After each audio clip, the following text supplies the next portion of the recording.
It's a poignant realization that hits hard on a quiet Saturday night. The kind that leaves me questioning where I'm in the grand scheme of things. It's 8:50 on a Saturday night, and I've not even had dinner. I should really go and make something to eat. My partner's out with the boys. This doesn't really happen, but I guess this, along with a few other thoughts, are my last straws. On my stories, the people I know, they're out, traveling in another country, visiting another city, hosting dinner parties, or just hanging out, like what Jay and the boys are doing tonight. I think a lot about this video's title. I do have some friends, but the thing is, if I actually do, I will not spend a Saturday night alone like this. I would not possibly spending another Saturday night alone and feel really lonely. I think that's the catch, is that I feel lonely. Not calling the people I see every now and then friends is somewhat rude to them because in some way, yeah, they are my friends. They somewhat cared about me and we hang out occasionally. Without being ungrateful, it's very performative. It's like a default hanging out at someone's birthday so we're not completely forget about each other's existence. This feeling is not foreign to me. I have no issue making friends, so thank God.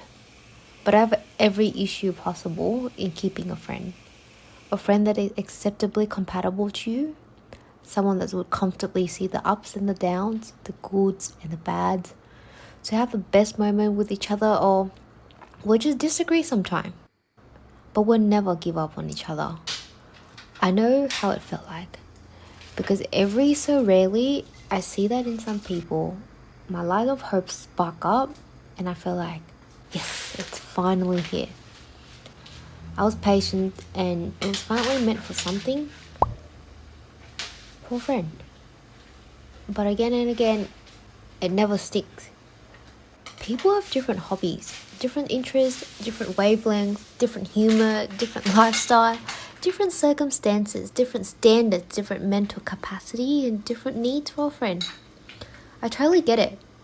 Especially these days, there's no size fit all friend. I really do. It seems so easy to cope with because not spending time with other people means that you have more time for yourself. To get to know yourself, to be your own best friend. I did that. I actually have the time to be my own company and I love every minute of it. It's always prioritized. It's the peak of maturity. Wow, how rewarding. Is it liberating? Yes, it definitely is. I don't deny it. It is an achievement. But it's different. It's not the same. Having someone to spend time with, whether it's just to take part in an activity together, to share a meal, or just scream our lungs at the concert or dance the night away, it's definitely not the same. The truth is, this pain of loneliness isn't always about the physical absence of people. It's always the absence of genuine connection. And it's really, really heavy. I don't know. I feel it on my soul.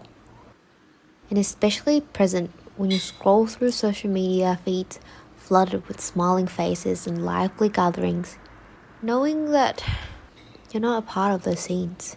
And yet, you definitely have acquaintances, colleagues, occasional companions, but these feelings of loneliness persist and just reminding you of the void that is not fulfilled.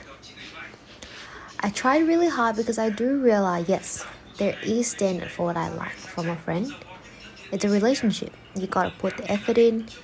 Like every other connections you have in your life, work colleagues, school friend, flatmates, or your romantic partner. I thought to myself, if the person I'm looking for is not here yet, I'll go out and look for them. I went on Bumble the first time in 2020. I've met more than a dozen people. We did things together, but every single one fell out. Just as quick as the friendship was formed. Sometimes it was because they were in a party phase and I only wanted to stay home, like a granny. Sometimes they're too extroverted that I'm just mentally exhausted. There was another time that I scared off a girl because I was too successful and outgoing, quote unquote successful and outgoing, while her adult life just started and it's just too hard to relate from both sides. Another one felt too tired hanging out with me because I was in such a bad place mentally and it was just exhausting for them to be around. No one is perfect. I get it. We all get it. But yeah, well, there's no catfight or bitchiness was released, so that was a good one. I just collected this data from my subjective observations. It's no one's fault, mind you. We're just not for each other, so what can I say? Compatibility and effort needs to come from both sides. I know that now after every failure, it's a lesson to be learned. The thing is, this time I really want to be hopeful and welcome a friend who comes to my life without leaving. But there's also a time that I pat myself on the shoulders for the peak maturity I have and confidently shake off the ideas that I should or I need to have a friend. It does drive me nuts though, having these thoughts, because I try not to be so extreme and I try to have a balance. Because it's great to have friends, but it's also great to be your own best friend. I do sometimes feel the loneliness to the core and despise myself for not having some fun. Maybe I should stop being so serious, being around people. Doing just a dinner party or just hanging out, going for a scroll. I'm just tired of trying and I don't know, I pity myself in this lonely pit hole. The last straw I was mentioning today was because my partner is out for boys' night and the girls are hanging out together. Well, not me. I wasn't invited. I'm not salty about it. I just noted how hard it is for them to hang out with me sometime. The stress has that always be caring about adults matter. If something is too far away from being responsible and being mature, it is just lame. And yeah, take it from me, first-hand knowledge.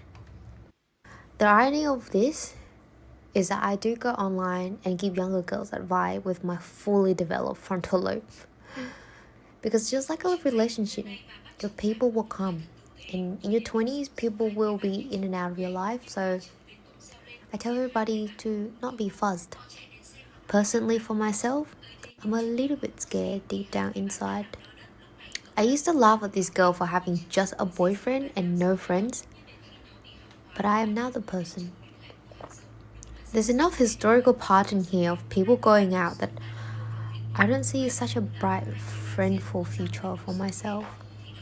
Not because I don't want it, but because I don't know if the next person will stick.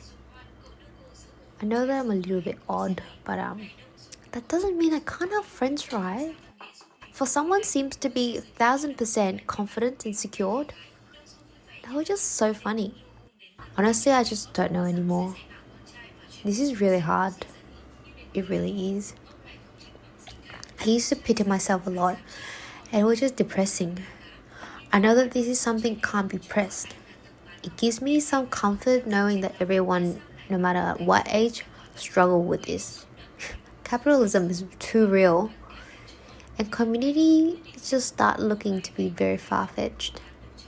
Every activity is a service and you can pay for. People just don't ask for help anymore. People also don't offer help. You just have less chance to talk, and then you meet less people. The thing that I know for sure is if you don't know how to make friends, be friends with yourself first. If you don't know anyone else, ask for friends of friends. Maybe join a club, pick up a hobby, work part-time. So at least while you're worried about not having any friends, you can think about it and make some money. Whenever you are at it, don't think that you don't have friends. Think about who you are, what you like, what you don't like, and be comfortable in your own skin. If you find flaws, embrace it, improve it, constantly seek a better version of yourself. You can have a lot of good things to give. You're a good person. You have a lot to offer, so trust yourself. Friendship is like a relationship. It will fall into your lap when you're the person who attracts the same type of people. So take a breather and take care of yourself. Invest in your hobbies, your interests, because You'll be doing these when your friend comes. It's always a delicate dance between longing for meaningful friendships and embracing the solitude that comes with self-sufficiency. There's a certain allure to be your own best friend, finding solace in the quiet moments of introspections and self-discovery. I know, it's better or it must be much nicer to have someone around. The feeling lingers for someone who truly sees you, understands you, and stands by you through the high and the lows of life. It's staying in your mind, and sometimes it bugs, but sometimes it doesn't. Wherever you are in your journey for companionship, I hope that you don't urge it. Let it come. True friendship, it's worth the effort and worth the time. Know that you're not alone in your struggles. A lot of people at whatever age struggle with this. So take solace in the journey. Friendship will come when it comes. Your true friend will come when they come, when they're ready and when you're ready. Just keep an open heart and some belief in the power of the connection. In the meantime, it'll just be me for now. Chip is somewhere else. Jay will come home soon. It's not bad of an idea to just entertain myself right now and calm myself with some peace. Friendship can be a tomorrow problem, I guess.